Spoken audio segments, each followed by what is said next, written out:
ready. I am so ready. So we know, okay, y'all. So what we're getting ready to talk about today, courageous conversations, and it's a mental health talk. And it's about, our topic today is all in the family. That's what I wanted to call it. But I chose to have these mental health conversations because mental health affect the way we think, the way we feel, and the way we act. So every fiber of our being is connected to the way we think about things, how we feel, what's going on in our heads. So we gotta have these conversations, okay? So today we're talking about dysfunctional families. If you were on last week, we talked about relationships and interpersonal relationships. So today we're going to talk about families. Today I want to focus on rejection and abandonment. Why? Because as many of you know, I spent 20 years of my life working, counseling with people who have a lot of these same situations we're going to talk about today. As a pastor, I've been pastoring for 19 years as a co-pastor, the same thing. So I want to deal with it because I realize sometimes the church and other family members, you don't get the opportunity to really express what's going on with you. And so we kind of adjust to some of these maladaptive behaviors. So I wanted to talk to this young lady because she's an organization, a ministry, and she's going to talk a little bit about it later. But I want her to explain why she chose that and why she has so much passion. So today we're going to talk about blended families, displaced children, black sheep of the family, y'all, outside kids. Yeah, we're going to talk about that today. So all of that encompasses trauma. There are two types of trauma. There's a major trauma and a minor trauma. Now, major and minor doesn't mean one is worse than the other. You really do determine how you react to trauma, but this is just for definition purposes. So major trauma is something like a major hurricane or rape or murder or being sexually abused. They would consider that major. Minor would be something like bullying, a divorce, or things like that might be considered minor, okay? So with that, let's start with Evangelist. You have a ministry that's called Healed to Heal. Just that name alone. Take a few minutes and talk to us about it. What I read, it's for abandoned, hurting, broken, and rejected individuals. That's a lot, girl. Yeah. That's a lot. Yeah. So take a few minutes and talk to us about that as we get ready to get into the crux of our discussion. Okay, thank you guys so much. And thank you, Pastor Doc, for having me on. Heal to Heal, it's my personal journey. In order for me to help others, I had to really admit that I was hurt. And so for Heal to Heal, I had to be healed in order to heal others. I've experienced a lot of rejection, abandonment, brokenness in my life. It started at the very age, I would say, of maybe 8 years old. And I had to live with that for a very long time. And actually, I didn't really get delivered until about 32 to 36 years later. Wow. It was so much brokenness, so much abandonment. And it's because I was not aware of my feelings and I did not get the proper help that I was supposed to get. You know what I'm saying? When we're younger, parents, or I would say African Americans, we didn't really believe in sending our kids to mental counseling or anything of that nature. It's just that we're going to pray about it and God's going to fix it. However, that didn't work for me. I still had the issue and I dealt with the issue for years upon years. We worked through it, but I never got healed from it. I sought out a friend, a spiritual friend who helped me get healed. So therefore, I'm able to help heal others. But the first thing I had to do is admit that I was broken. I was rejected. I'm dealing with abandonment. Yes. And when I decided to say it to the individual, it freed me then because I now admit that I have a problem. And that's the first step you have to do. You have to admit, hey, I'm broken. Hey, I deal with abandonment. I feel rejected. I feel like the black sheep. And once you do that, then there's another level that will take place in your life. And you'll say, okay, I've said it. Because it makes you ashamed to say that. You're broken, you're abandoned, you're rejected, and you're hurting. So therefore it spills over. So this little girl, this little 8-year-old just kept living the life of being broken, abandoned, rejected. And see, her rejection may not be what you think rejection is, and I simply say that because I was not raised by my parents, my biological parents. So I was raised by my aunt and uncle, for those that know me. So the rejection came early and the abandonment came early because I was wondering why no one wants me. Wow. Okay. And some of you are on this line, you feel the same way. Yeah. Well, you know what? You opened the door because that's our topic, dysfunctional families. Mm-hmm. And you said a lot already, girl. You came out the gate strong already. So for those who didn't know that, I'm sure a lot of people might have that same question or thoughts. One of the things that came to my mind when you were saying that is that people look at you and they judge that everything is wonderful. If they think that you are pretty, or you dress nice, or you have a nice house or a nice car, or you're smart, that you don't have any issues. And I know a lot of people are misjudged because people look at the outer appearance, but they don't really realize this is what's going on the inside of this person. So I'm glad that you are so open about it, because I know people look at you and think, oh no, not her, she isn't right. Together. And because you've always helped so many other people as well. You've always been a helper. And so I really wanted that to come out today. So when we get into the dysfunctional piece, because what you just described is dysfunction. Now, I've studied dysfunction with my degrees, but I really think all of us got a little bit of dysfunction. I say that and not in a demeaning way, but I do believe that all of us got a little bit of dysfunction. But what we're talking about today is things that are severe. Okay, that things that really will affect you to the core, will affect your upbringing and your choices futuristically. So that's what we're going to talk about today. So when we say dysfunction, one of the things I found out, I did a lot of research on this today. So girl, I'm going to be dropping some stats. Okay. But one of the things I realized, dysfunction is when a conflict, neglect, or misbehavior is constant and everlasting. Okay. For some people, they think it's normal. We're going to talk about that today. But one of the things I realized is that people in a dysfunctional family assume that they are normal. Yes. Like something is wrong with everybody else, but we are normal. Yeah. We don't have a conversation. We don't all sit at the table and eat together. And people that do that, they're weird, and we're normal for doing whatever we do. Right. And so the other part of it is people who come from dysfunctional families often have low self-esteem and low self-confidence. Do you agree with that? I agree with that. Yeah. Okay. I agree with that. Yeah, I think that is definitely true. There are a couple other things we want to talk about before we get a little bit more in the detail. Okay. Dysfunctional families, there's often tension and mistrust. Now you have got to talk about that in the family. And I want you to talk about it because my family, and like many other families of color, you don't discuss things that happen in the house. Walls. Yes. Your family told you that too? Yes. Yeah. So you don't discuss things that happen in those four walls. I want you to talk a little bit about that tension and that mistrust. Okay, when you talk about, you don't say what's going on in the house, that is so very true, because we are taught to keep everything in the house.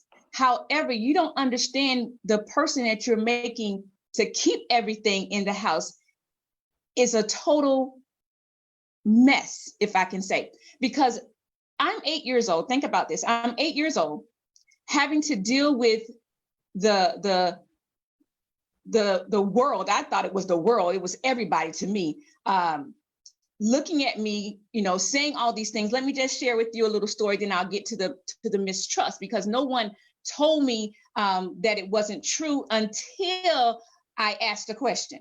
Okay. So I was misled to think that everything was normal and everything was fine, and it was what it was, and it wasn't. Okay. And so what happens is when you go to individuals and you ask them questions and they tell you, this is what they usually would say, don't worry about that. That's not something for you to worry about. But they don't understand I'm the individual that's dealing with it. You're too young to worry about that. but I'm the individual that's broken. I'm the individual that's having all of these nightmares. I'm the individual that's crying. I'm the one that don't know who I am, who I belong to. So can I trust what you're saying to me is true? Or you don't need to handle, that's grown folks' business. But I'm the one who's dealing with the emotion. And then you're taught not to ask those kind of questions. You're too young. It's okay. You'll get over it. I never got over it. Wow. So my trust in what people was telling me, and I would say my family was telling me, I didn't know. I still was in search of who am I? So the dysfunction starts right there because there's no one wants to deal with it. And then there's a cousin to the dysfunction, which is bondage. True. So you have abandonment, rejection, and then the cousin shows up, it's bondage, because you're held there saying, oh, I can't ask this question. Oh, I don't know. And then your cousin tell you this, and then your friends tell you this, and then you got other people say this about you. So you don't know who to trust. So you go around wondering, who am I? Where do I belong? So the dysfunction starts with the people that's making decisions for children. I would say that because mine came as a little girl. I had a wonderful aunt and uncle who raised me. I had a wonderful life, but I was still broken and rejected. I still wanted to know. So can I even trust what everybody's saying? Am I going to be okay? Yeah, I think sometimes families feel like, I got that whole sermon too about grown folk breath will kill you. So yeah, kids needed to stay out of grown folks' conversations. Yeah, I do believe that to a certain degree because I certainly think today kids are in too much adult conversation. Okay, but I do hear you that there are some questions that you have when you're growing up when things don't quite add up. So like for me, everybody in my house had a different last name. So, and I'm like, okay, mom and dad are here and we all have different last names, but it's not really explained why. And so I feel you because I didn't find out that I had a different father until I was 8. And so I thought my father was my father. And I met my sister when I was 8 years old. My sister came from my real father, biological father. And it shocked me because I'd never met any of them. And it was 6 of them. So my life really took a left turn because I too went through trying to figure out who I am now because I'm not who I thought I was. Yes, so, yes. Yeah, I get that. And but I took it that my family was they were trying to protect me and they probably didn't know when to say or how to say it. And, that may be the case. I'm not saying that that's an excuse because the end is still the end, So as we go further in this, one of the things that you just opened is a lack of communication. So that's one of the things that is very prevalent in dysfunctional families is a lack of communication. So I want to go through some characteristics so that the audience can recognize also maybe there's a little dysfunction in their family. There's some things that are going on and that have gone on that they didn't even pay attention to because they thought it was normal. Yeah. So, but the number one thing is a lack of communication. And it says members don't really know how to communicate to each other. And number one thing, they sweep things under the carpet. And I think that's what you just said. The issues, you don't know how to address it. You don't know what to say because it might cause hurt or harm or disappointment, especially if it is a result of a rape or molestation or something that's bad, then they kind of sweep it under the carpet. Are y'all hearing me today? Are y'all understanding this? And so that is a really big deal and they don't really discuss it. Right. The second part of lack of communication is they often shout and scream at each other. Instead of talking, it's like it turns out to be a shouting match. I don't know if you've ever experienced that, but that is definitely a sign for when we don't know what to say. You see an abundance of anger and resentment. And so I think a defense mechanism happens and they may wind up raising their voices. Yeah. So number 2 is mental health issues. So that's the second common characteristic of dysfunctional families, mental health issues that are undiagnosed. So what happens is if it is prevalent in your family and the children are seeing this, they adjust to the diagnosis, to the illness. They Yep. adjust, and they often wind up mimicking it. Mm-hmm. Yeah, Mm-hmm. some of it is Mm-hmm. generational, but some of it is learned behavior. What do you think Absolutely. about that? Absolutely. Absolutely. I agree. Because what I found out with me is that later on, when I was 16, then I had a nervous breakdown. So at school, so my parents had to come and get me out of the cafeteria because I just had a whole meltdown because I was internalizing everything and not getting the proper help and wasn't able to express myself and get an explanation. So I had to keep internalizing what I was feeling. Wow. Wow. Yeah. So for those who don't know what a nervous breakdown is, because that's a term that we used a Yeah, while ago, it is a break with reality. It is a absolutely. mental break when you break off from reality and you actually your body's functioning without your knowledge really. Mhm. So that's what a mental breakdown is for those who don't know. Thank you for saying that, because so many people keep that a secret and they hide it and they pretend like it didn't happen. Mhm. So, but when you suppress things and you don't deal with it and you internalize it, your body has to react. And that Yeah. is one of the ways that the body reacts. It just says Mhm. it's too much. Your brain says, I cannot Overload. handle any more overload. I'm shutting Overload. down. And Mhm. often that's what happens. Mhm. So, what did your family do when you had a mental breakdown? Funny thing you ask. I the only parts that I can remember is my parents coming getting me from school because of course the administration called and said something is going on with her. She's not talking and she's not moving. And they came and got me, and I remember vaguely sitting under. They took me home, and I'm sitting under. We had a big tree in our yard, and I remember my mother, my grandmother, and my great grandmother. They had me underneath the tree, sitting in a chair, and I remember them saying anything, but saying stuff. I don't know exactly what it was they were saying because I was still a little gone. But let me tell you what happened. What I do remember is them laying their hands on me. Wow. I don't remember any of the stuff. I'm sure they were asking me what's wrong, whatever. But from my knowledge, I wasn't even talking. So what I do remember is them sitting. It was three generations sitting and praying over me. Jesus. So whatever the conversation was, I don't remember, but I remember them laying their hands on me. Hmm. And I Wow. remember coming back to myself then, and then I was told X, Y, and Z, because you actually leave your body. I mean, you actually check out, for some people that don't understand, you really check out. You exist in a body, but you really check out because you're on overload. It's almost where it was too much. And this is years and years of me suppressing and trying to cover up how I feel and trying to make sure I cover for other people, don't want to expose stuff out in the family and, don't put the business out there, whatever. So I was the one that was taking the brunt of the emotion, and it just became too much. Wow. Woo. Yeah. All right. I see that they're responding to this. They're like, "Oh my God, this is real. This is This is real real. life, y'all. This is why we have to have these conversations. These are This is not real. just, yeah. This is not a soap opera. This is No, it's somebody's my real real life. life. Yes. Yeah. Yes. So Yeah. okay. So let's go a little bit further. Okay.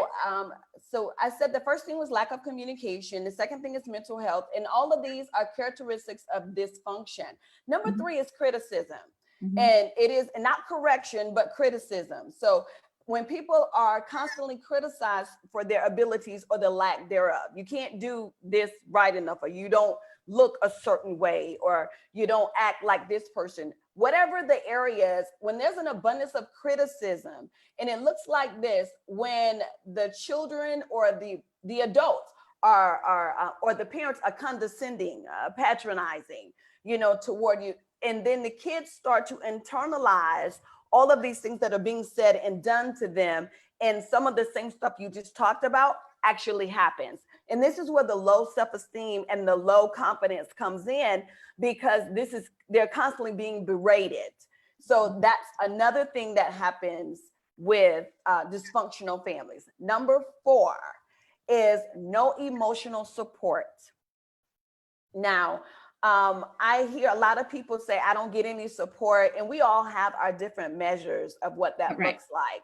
Right. But for you, after you had that breakdown, do you feel like you got the emotional support that you needed so that you can process and move on with your life? What did your family do after that point? After they prayed and laid hands and brought you back to yourself? Because I believe in the power of prayer. I believe in counselors now. Don't get me wrong.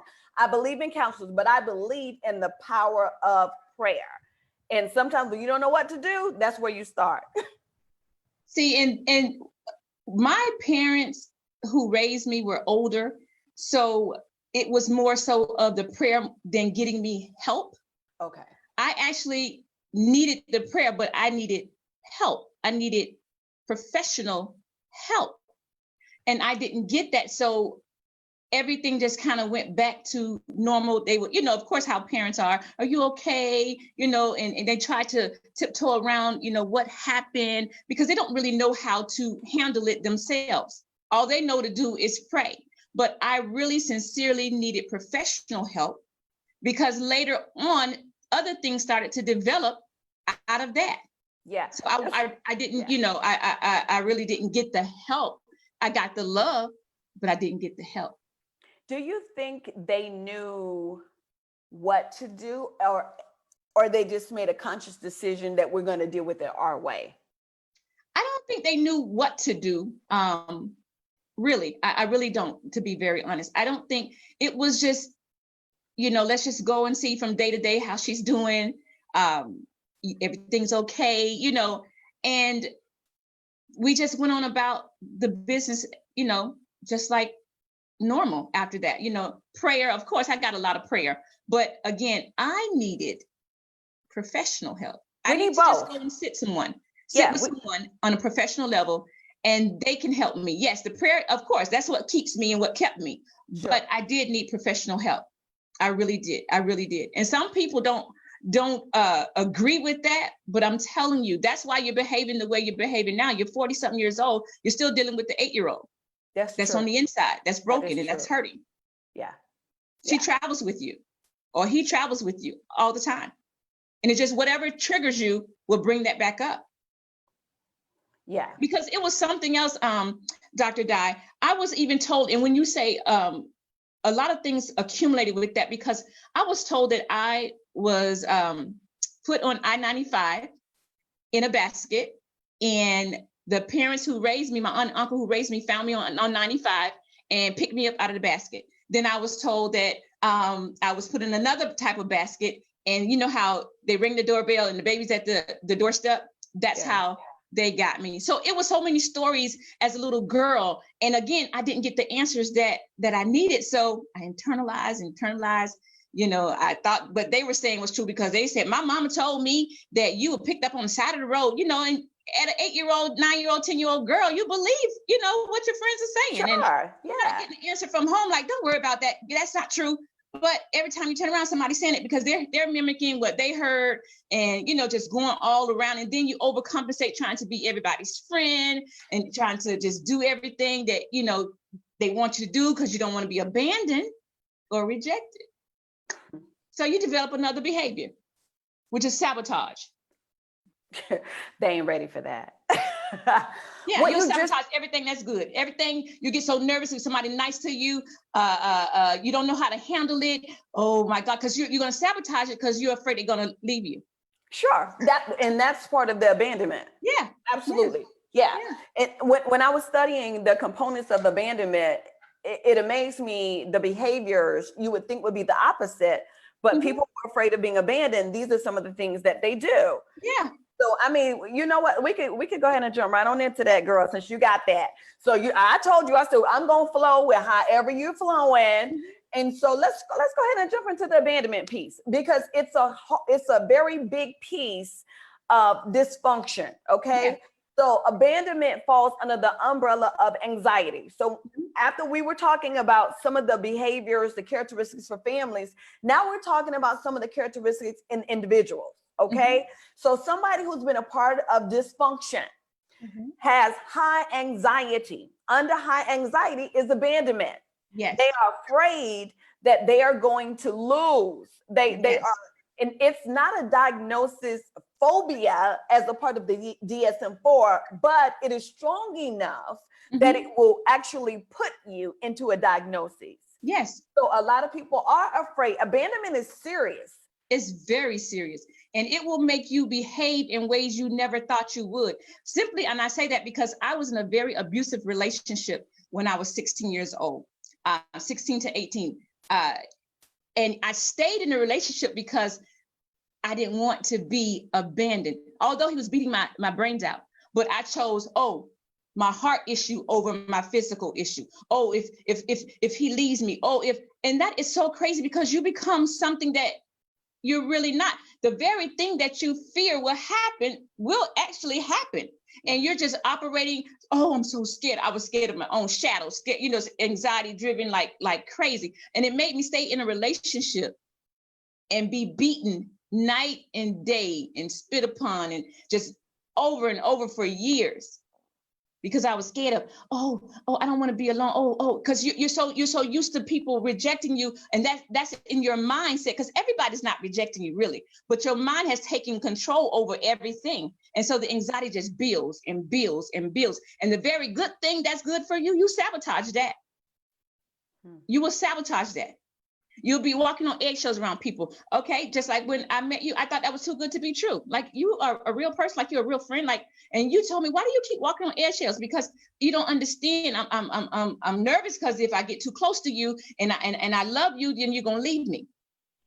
That's real. So I'm gonna sabotage it, or I'm gonna not give it my all and stay away so I don't get hurt. Right. Yeah. But then you stay into other stuff. Yeah, I'm going to protect myself. Yeah. And I have to guard my heart, because now if I let her in, then, here it is again. I'm back into the place of being abandoned. If I don't do what she said do, I don't do it right, I don't look the part, I don't do whatever, she's going to just not want to be my friend. Isn't that crazy? I'm a grown woman.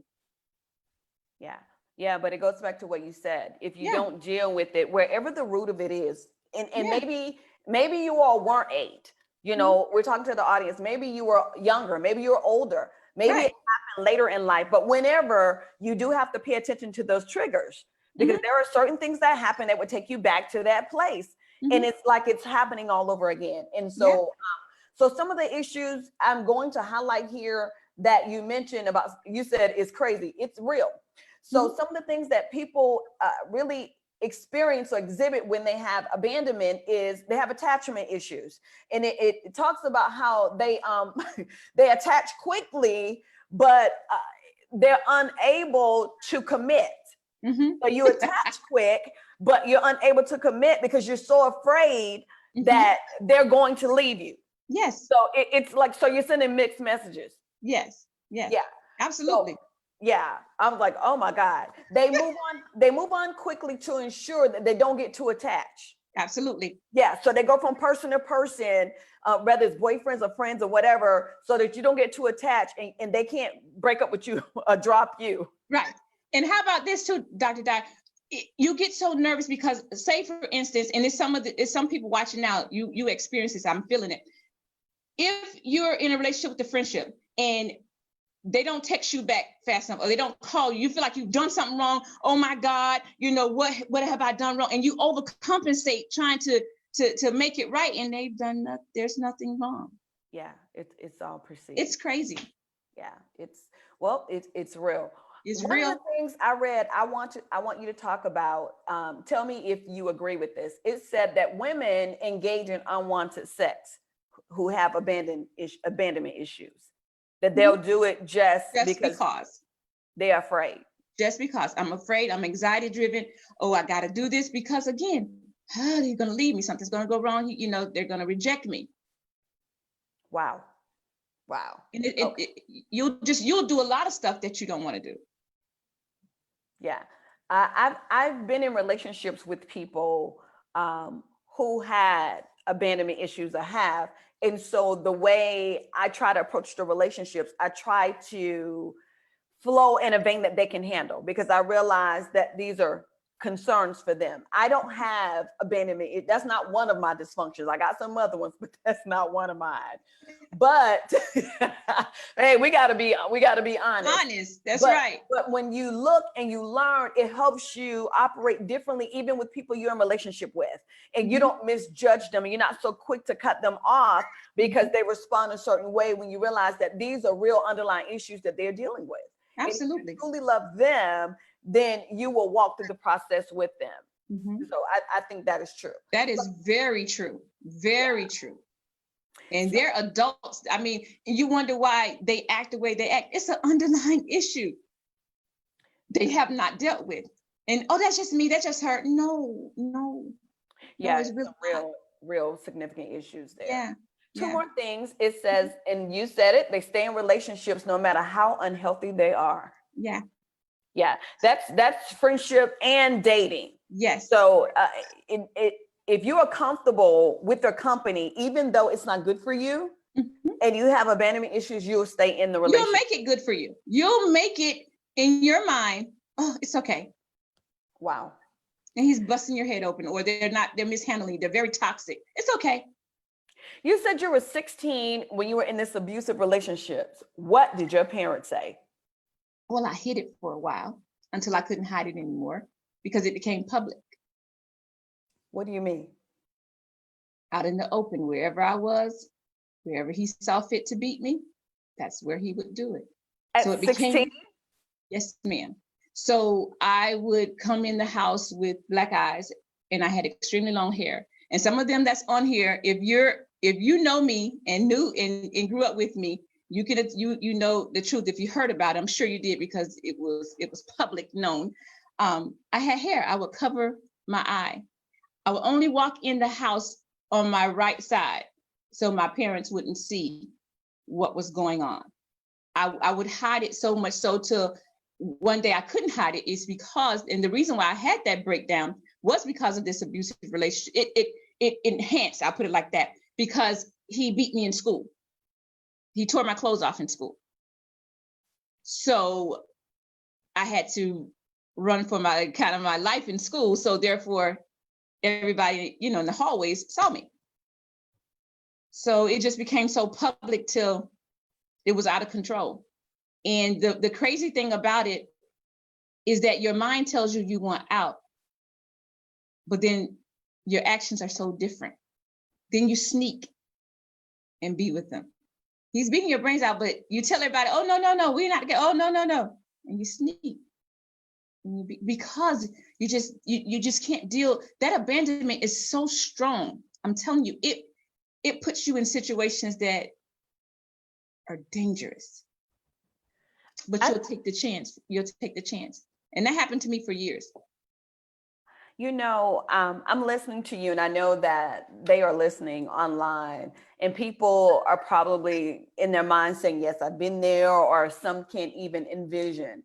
But when you begin to talk about justifying and hiding your relationship, I started thinking about a need was being met somewhere. Even though he still did all this stuff to you, there was something that you saw, that a need that he met that made you feel good at a certain point, and that you were willing to take all of that stuff to get back to that place. And that's what I find with a lot of people. They will accept the bad if there's enough good there.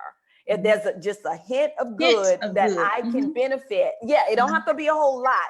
But if it's something that I think is worth it, then they'll stay.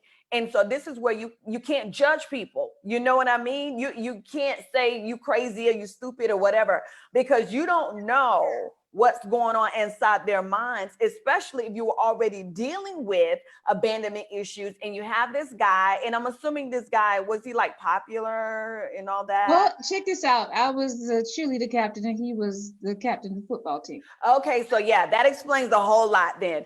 So here's the value. Okay, so you're like, I'm validated finally because I'm dating and he's the captain of the football team. I'm the captain and cheerleader. This is the way it's supposed to be.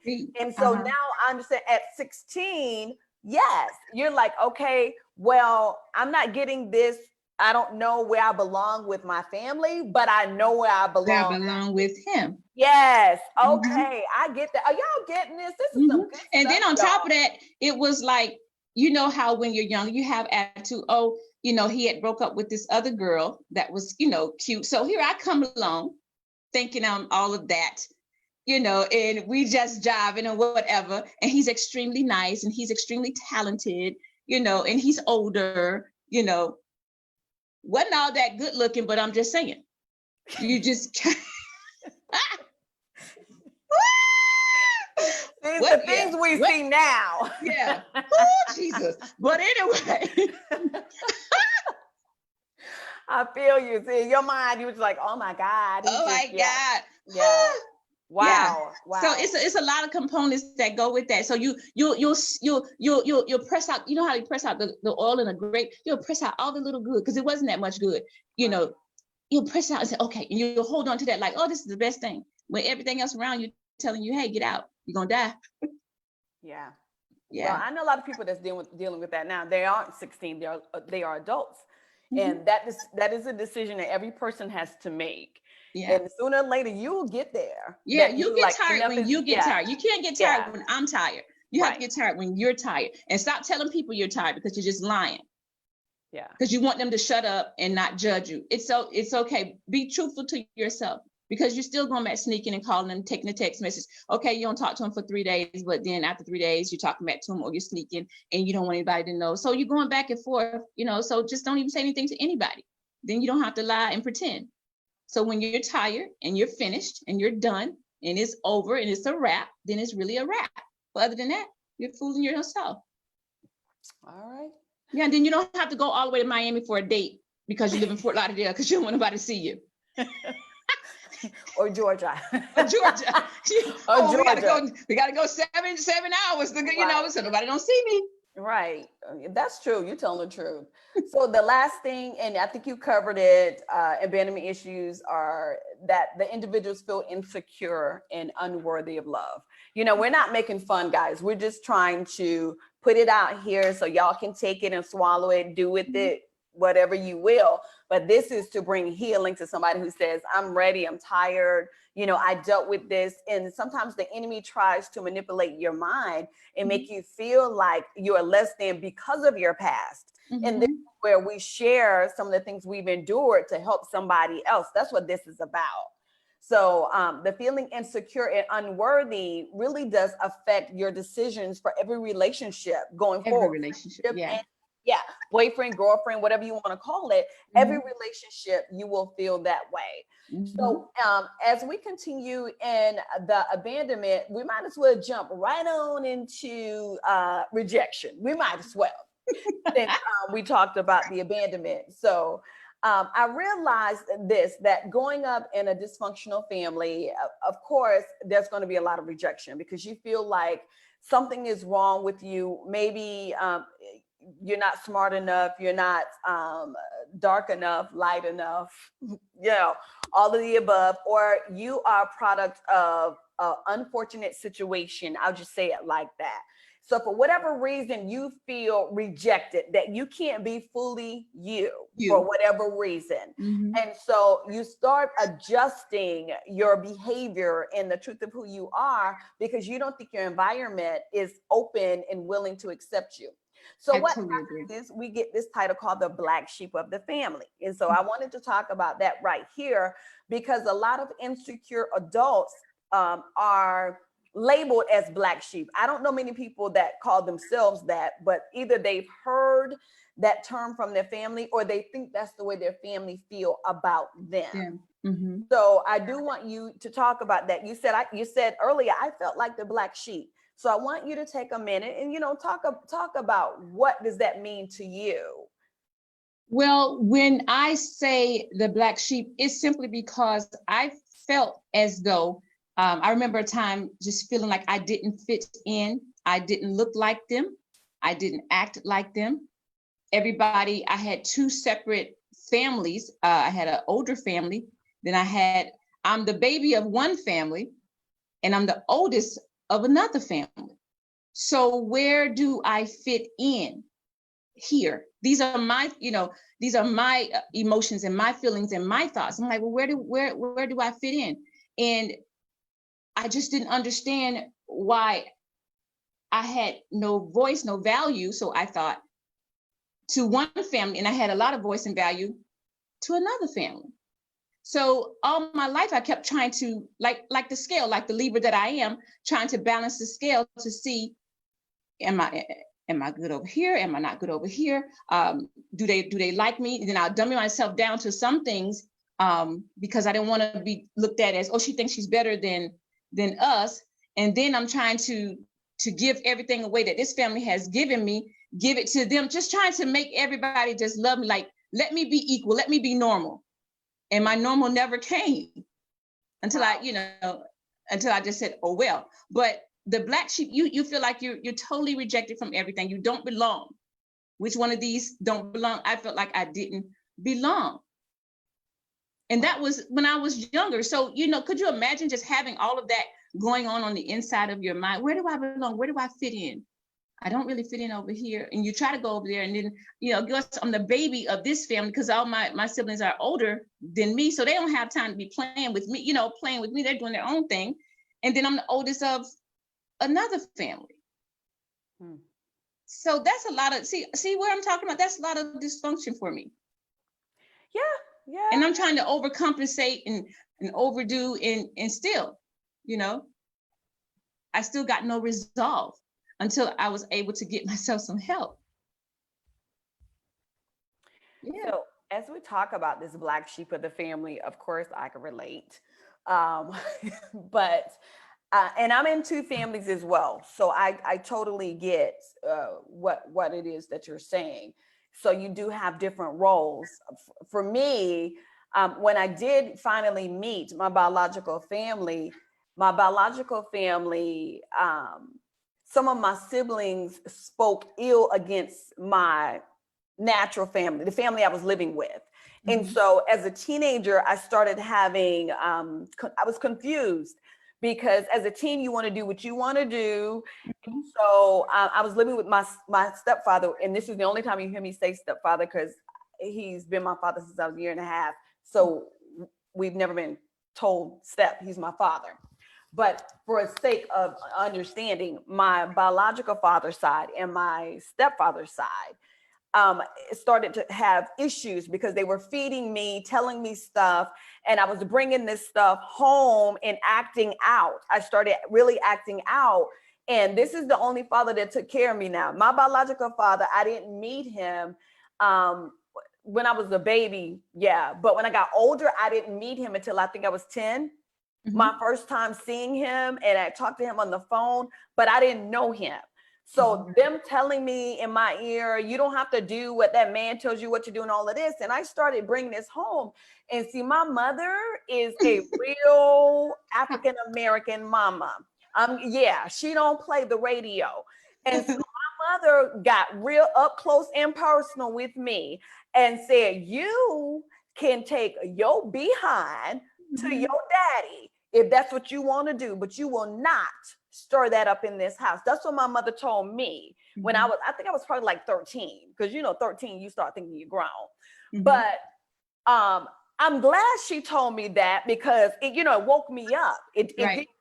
But them putting that in me, I was already confused, already feeling disjointed, already feeling some kind of way because I love my family now. I didn't have any issues, but it was just this other side. Why did my biological father not have a relationship with me? He didn't have a relationship with any of us, 7 of us. So I'm the youngest out of the 7. And so all of this is in my mind. So I understand when you say you live between 2 places. And so you're trying to be you, but you don't really know the real you. Yes, who am I? You don't even know the real you. Yes. And I'm going back and forth because I'm with them sometime and I'm with my mom sometime, and it got to be too much. So it brought me to this point when we're talking about the black sheep. I felt like when I went with them, I was the black sheep. Even though my parents were married when I was conceived, I am not an outside child. But my biological siblings treat me like I'm an outside child. That's how they treat me. I'm 10 years younger than the last of my siblings.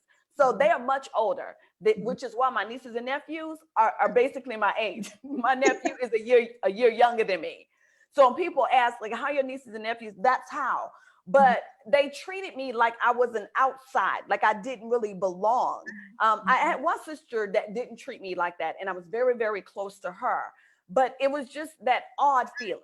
You know, you just don't quite fit.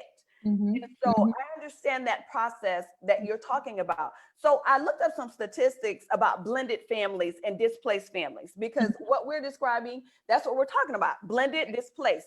Now that means not just step parenting, but you can be raised by extended family members. Like maybe your mom gave you to somebody, you live with your grandmother or aunt, like you say, you live with an aunt. All of this, when I'm talking about blended and displaced, I'm talking about all that kind of stuff. Maybe raised by a friend, you were adopted. A single parent, or even absentee fathers. Okay, daddy's not there, mama's not there, or whatever. So I looked up these numbers, and it said 3,200 step families are formed every day. 1,300.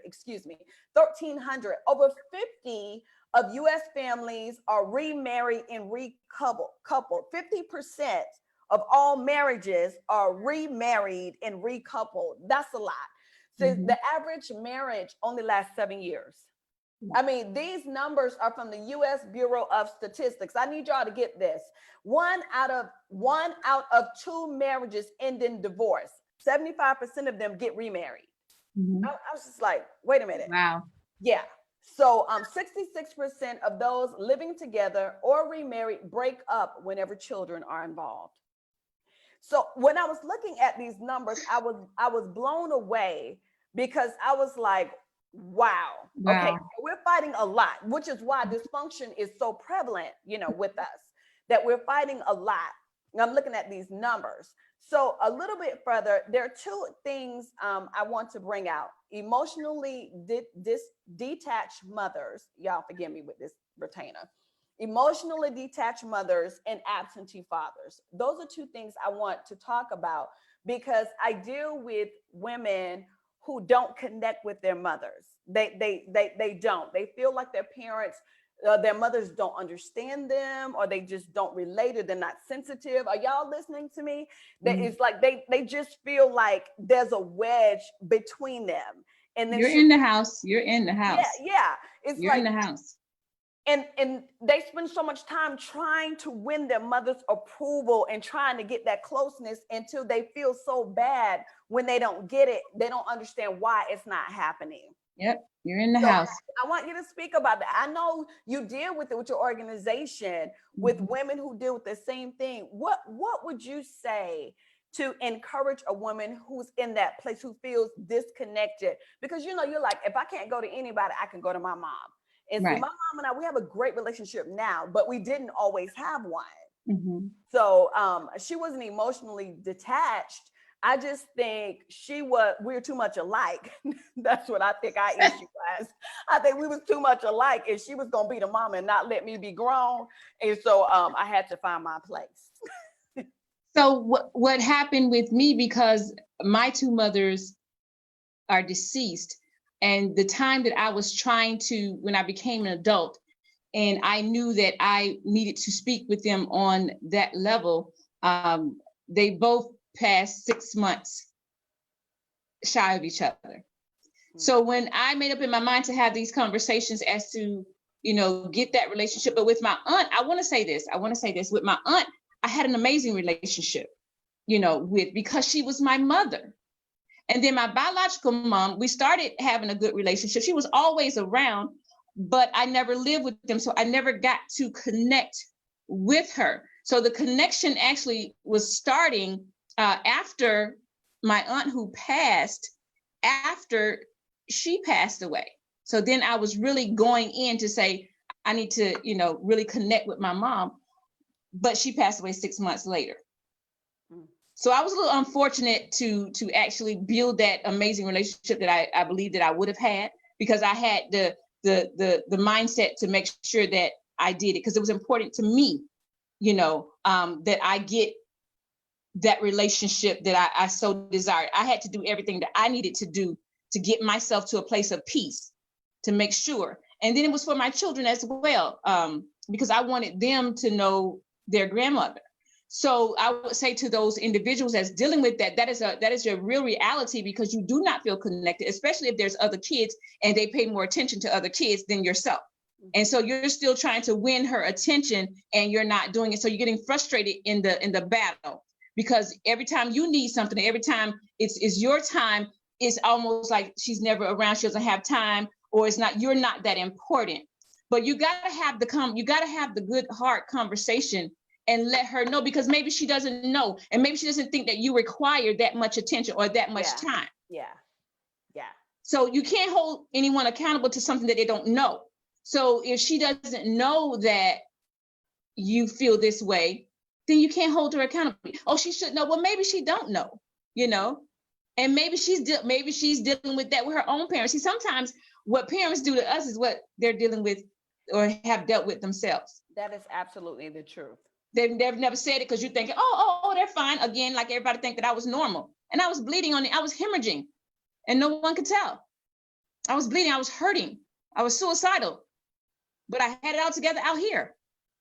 Just like some of you on this live, you get out together and you make all these freaking posts about stuff, and you're broken. Oh God, you're abandoned, you're rejected. You're talking and you think you're not saying anything, but those of us that discern, I hear you, I see you. And you're putting out there, you're fine, and this, and I'm having to live my best life. No, you're not. That's for you in your own mind.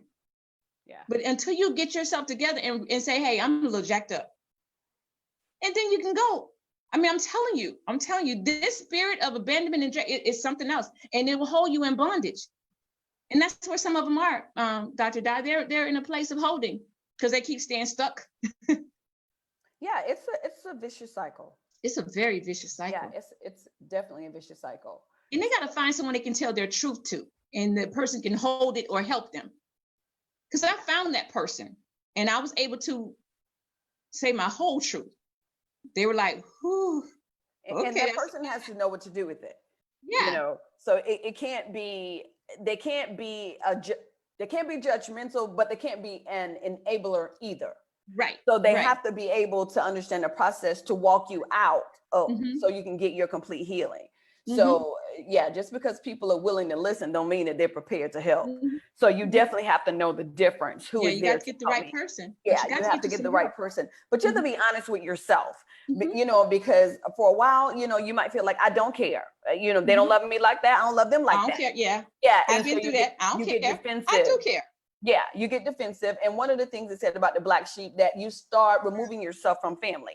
You start disconnecting, and you just like, I don't want to be connected to anybody because I'm doing whatever I do. And you get this mindset that I don't need them. But deep down inside, that's really what you want, which is why you're still angry. Right. Yeah. Because that is really what you want, but you don't even want to admit that, because pride would tell you, and ego would tell you that you're okay and you're not. Yeah, and you're then not. You hurt people that's really trying to do well by you. You just messed that up. Absolutely true. Yeah, you said that earlier too. You said that you will sabotage relationships, healthy relationships, because it makes you feel normal to be in that place. So you will and that's not normal for me. I'm used to the dysfunction. Yeah, and you'll create a problem. And and I definitely know that from people. There are some people in my life that I know God sent me to them, but they create that distance and they create a problem because they're so used to dysfunction. I don't buy into it. I just let you go head on until you deal with whatever you need to deal with until you get yourself together, because I'm not going to buy into the dysfunction. I see it loud and clear. And so, but it's a decision you have to make that, you know what, I'm tired. I don't want to be in this cycle anymore. I want to be whole. And nobody can do it for you. That's the crazy thing. So that's where the vices come in too, Dr. Dye. You begin to smoke. You begin to drink. You begin to do other stuff.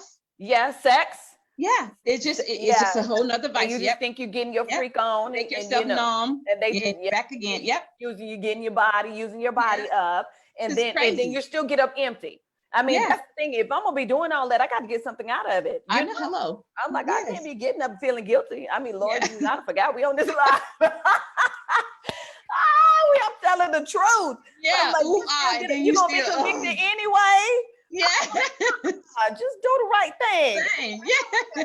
I got to be enjoying this. I got to be able to smile and not be worrying about, Lord, what I done done. Then I got G when I'm finished. Hello. Girl, I cannot. I know they like, what is wrong with them? We're telling the truth up in here. I told y'all we're telling the truth. Telling the truth. Like, man, we don't have time. You know what? Our time is gone so fast. I got a couple more things we're gonna just throw out quickly because we are over our time. We're over an hour already, y'all. I just cannot believe that. So we talked about moms and being emotionally detached. I want to talk about absentee fathers quickly, because I found some numbers and it said 19.7 million children are without fathers. That's 1 in every 4 kids. And that means that they have no connection, not solo fathers, but absent. So their fathers are not even involved. So there were so many stats. It was too many for me to pull. So I only pulled 3 because I was like, reading it, my little heart was just hurting. But it said, I'm grateful for my father that raised me, you know. And I remember my husband, his father walked out when he was 6 months. And I realized that he grew up with no man at all in the house. And that's what his battle was. You know, I don't want to tell his testimony, but learning how to operate as a man without that figure. And God sent some men in his life, but he's an excellent father to our boys. Sometimes I think he gave them a little too much because of what he didn't get. I get it though. Okay. Yeah. Overcompensate. But I get that because he said he didn't have that as a man. And I told him, well, God did a good job because he turned out pretty good.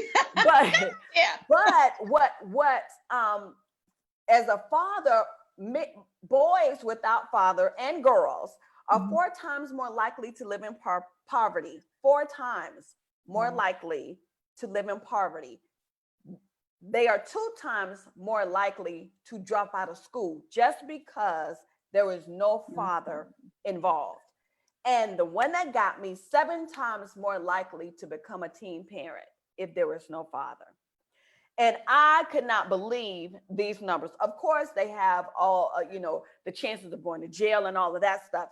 But these numbers really stood out because not having an active father with the kids, you ain't got to be with him, but to be active, it really does affect you. So I took it a little further and I found an article that says when dads don't love their daughters. And it talked about the low self-esteem and self-confidence that girls go through and what they invite in relationships because of that absentee. And they feel like their fathers don't love them. These are the choices that they make. So I wanted to ask, do you agree? Do you think absentee fathers, I know we got the numbers that affect your children, but this right here with the girls, when dads don't love their daughters, tell me, do you see this in your organization and with the women you work with? Is this a factor? This is a factor. However, I'm very grateful that I didn't have to deal with that until I was 14, because my uncle who raised me loved me to almost to pieces to death. So when he passed away, then I went to looking, although my biological father was there, I wasn't raised with them. So I didn't look for the love as much as I did with whom I'm raised. Don't forget, I'm raised with my uncle and aunt since I'm 3 months old. Right. So I really don't know anything different than my aunt and uncle until I was told about my biological mom and dad. However, when he passed at 14, then I'm like, what am I to do? So you look for the father figure or the love per se. And then that's when everything goes around, because anything that says that they love you or anything that shows you or resemble the love that you were getting, you're going to attach yourself to it because you're going to think this is it. This is the gold. And you find yourself in some very bad situations when you do that. And again, that is a part of the abandonment. But I do believe that when daddies are not there, and daddies are girls are daddies like, oh, golden, calves or whatever. And they can't do no wrong. They're the prettiest thing, sit down, look pretty. Don't do anything. Go fix your hair, make the bows right, smell pretty, look pretty, you can have whatever you like. and when that left, it was like, then what am I to do? So of course, yes, they go out and they don't feel, because you have nobody telling you you're pretty. And then if they're telling you you're pretty, they're trying to get in your clothes. Yeah. So like, what do you do with that emotion that needs to be fulfilled? Yeah, I definitely think this was dead on. I was blessed to have a father who was very, very involved. I didn't lose my father till I was an adult. So I definitely didn't miss that piece. My dad was there, and I'm talking my dad that raised me. So I was closer to my dad than my mom, which was really strange. And so my dad and I were getting up on my mother. Yes. Yeah. So Yes. I definitely think that is true, that it is very important. Even if it's not your biological father, to have that male figure so that you can at least have a reference point when you're looking for that love and that care, and how a mate is supposed to care for you. So I do think that that's important. Okay, so the last couple of things I want us to shoot out really, really quick, because our time is gone. You see how quick our time went, girl? I know, it's almost 11 o'clock. Man, I'm just Do we like, still have viewers? They still on? Yeah, they still on here. I just love your story. And I'm just like, man, people need to hear this, because I know that they are dealing with so much. So I want to run through a couple more of these characteristics, because I want people, when they get off of this, not just say, oh my God, that was good talk or whatever. I want them to really look at themselves and say, hey, you know what? I think I need to talk to somebody. Or I think I need to really look at some things that I've had in my life and not sweep it under the rug, but really deal with it. Because I know I have some people who, when you talk about drinking and smoking, some people are cutters, and I've dealt with those. Yeah, and they've tried to commit suicide and things of that nature, because it is too much. So a couple other things. I said the first thing was the anxiety. That's the first thing that we talked about, is the characteristics. So I'm going to run through these quickly, guys. Number 2, they are people pleasers. Okay, they are people pleasers. They find themselves constantly trying to be everything to everybody, saying yes. And just, that is a sign of dysfunction. It is. Okay, you're saying yes, ma'am. Yes. I thought about when you said taking the stuff that people gave you, giving it over there, trying to make sure everybody. I'm taking from this one, giving to the. Yeah, because sometimes they feel like if I give you stuff, then you're gonna do right by me. Right. So number 3 is you are type A personality, and what does that mean? Is that you are perfectionists. That people who are operating dysfunction, they're perfectionists. They have to do everything right because they don't like failure. They are really afraid of failure. You're nodding like, yes, that is absolutely the truth. Okay, so number 4, they constantly feel guilty. And what is that? What is meant by that? They feel guilty for other people's situation. Yeah. And this is crazy. It didn't have anything to do with them, but they feel guilty even when other people feel upset. They feel bad, things like that. Oh my God, yes. You take it on. You actually take it on. Yeah, yes, yeah. Oh my God. And so the last one is you are hard on yourself. It says no matter what you do or what you achieve, you are your harshest critic. You always criticize yourself first. You think that anything that goes wrong is inevitably your fault in some kind of way. I just told you, as soon as you don't answer a text message, oh my God, she must be mad at me. She could be busy. Yeah. Wow. Yeah. Wow. Yeah. Those are definite characteristics of dysfunction. Guys, we hope we covered some good stuff for you today. I'm going to let Tootie give the last words. So I'm going to leave you with this question right here. You're the professional. I love this organization, Healed to Heal. Okay. As a professional, what advice would you give someone who wants to remove themselves, who are struggling with relational trauma, whether it's family, it's boyfriend, whatever? What advice would you give them? I would say start by admitting that you have a problem. Start by admitting that you feel the way you feel, and don't allow anybody to tell you that you don't feel that way, because you know how you feel. And once you start to admit, this is how I feel, this is the situation that I'm in, and be very honest with yourself. You got to be honest with yourself, because that's like going to the doctor and telling the doctor that your head hurts when it's really your stomach.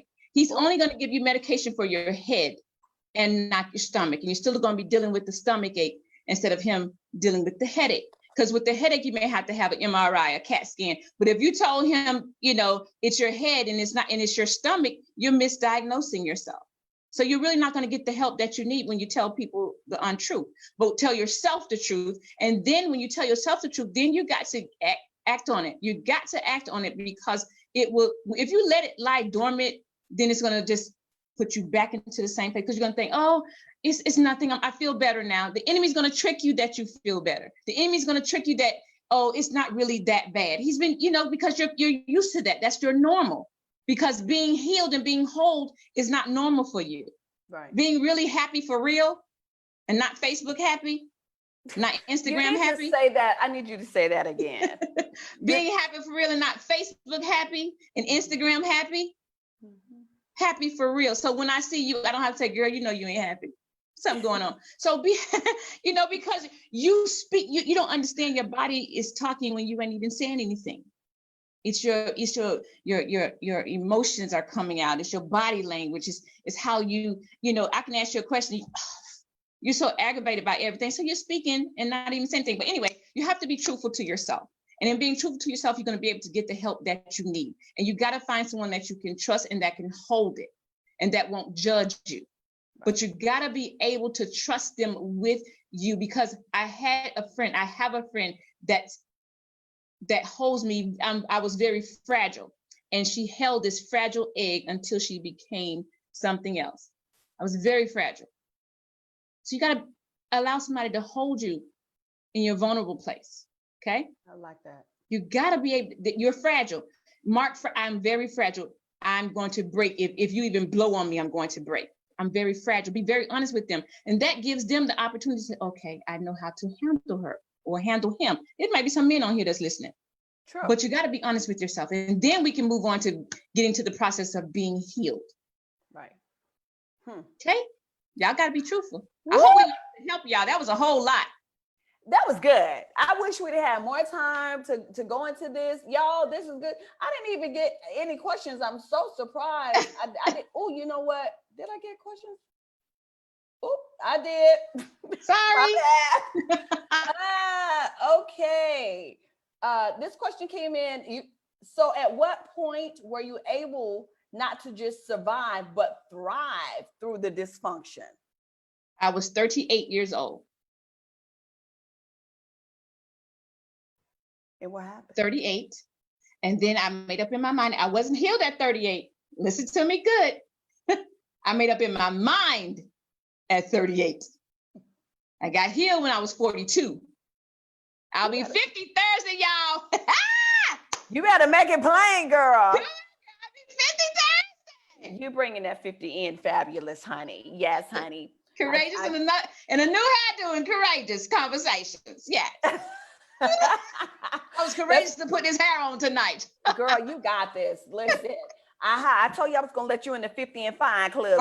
Working it, girl. Come on here. Did I make it? Am I making it? Girl, I'm almost there, y'all.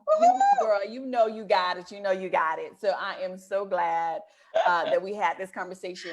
I think those are all the questions. If we have any other questions, y'all better get them to me quick, because we're about to hang up, because we are over our time. We're at 1 hour and 50 minutes. Did y'all enjoy this today? Did y'all enjoy this real talk? I need you guys to put this in the comments that we enjoyed this talk. Her name is Evangelist Latangela Allen. She is on Facebook. So go to her Facebook page and request her as a friend. She's a couple of different businesses. Healed to Heal is her ministry, one of her ministries, but she also has a brand new business called the Cheerleading Agency. This woman got some stuff, y'all. She got it going on. So she lives in Atlanta, Georgia. So I'm fortunate enough to have her in my life. So I just wanted to share a little bit of her with y'all. I am so privileged. So I am grateful. So please, thank you. I see it coming in there. Let us know how this affected you. Share with us. Email us if you want to. If you say, I don't want everybody to know, email us. I would love to share with her if her story impacted you, if Thank you. what something she said really touched your heart and you want to know how to get out more, let me know and I will put you in contact with her, because we're all about the real here. We're all about healing. So I am grateful. I understand that that journey to heal. I had to be healed myself. And so I am grateful and I'm happy with the woman I am today. Hadn't always been in this place. I ain't playing small no more, but I remember when I did. Absolutely. So next week, guys, we're going to be having some powerful people on. It's called The Great Escape next week. Oh boy. And so we're going to talk about guilt and condemnation. I'm going to interview a rape victim. Okay. She's talking about how rape almost took her out and what she had to do to fight to get back. Wow. And how the enemy tried to make her condemned in her mind. And she lost a lot of stuff. Also, on that same interview, I got a dynamic duo next week. We're going to be talking about someone who's recovered. She's a recovering addict. And she's going to talk about how she got into addiction and how she got out. And so, she lost a lot of things, her kids and all of this when she was an addict. So we're talking about overcoming. It's The Great Escape next week. So join us next Monday for the last part of these courageous conversations. These conversations are courageous. Y'all are bold. And I'm excited. I love you, girl. You know I do. I love you too. I do. I know you're going to turn up for 5-0. So thank y'all so much for joining us. I appreciate you. I love you all too. I love you, Tootie. I love you too. All right, guys, we gotta go. I will see you next time, next week. Same bad time, same bad place. Good night, guys. Right, I love y'all. Good night, y'all. Bye-bye. Good night.